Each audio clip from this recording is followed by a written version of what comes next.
যে কোনো ধর্মীয় অনুষ্ঠানে বেশিরভাগই কলাপাতায় পরিবেশন করা হয়। তো প্রথমেই দিয়ে দিবে কলাপাতা, তারপর দিয়ে দিবে জল।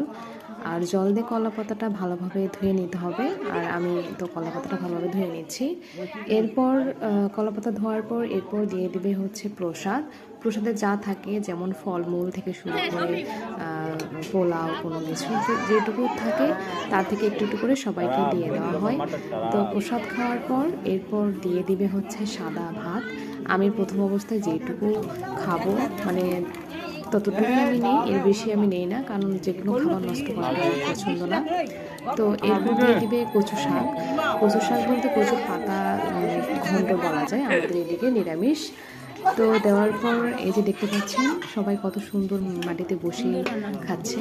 তো এরপর দিয়ে দিবে ডাল, আর ডালটা আমার খুবই পছন্দ, এই জন্য আমি ডালটা একটু বেশি করে নিই যে কোনো খাওয়া দাওয়ারই গেলেই। তো তারপর হচ্ছে চলে আসবে হচ্ছে শশা আসার পর এরপর দিবে হচ্ছে পাঁপড়। আর আমি একটু ঘন্ট দিয়ে ভাতটা খেয়ে নিচ্ছি। আর এতটাই সুন্দর হয়েছে রান্নাবান্না। তো এখন পাঁপড় চলে আসলো, সবাই মিলে খাচ্ছি। তারপর প্রসাদের হচ্ছে আলু ভাজা। এরপর শেষ আসবে হচ্ছে আলু দিয়ে সয়াবিন দিয়ে রসা।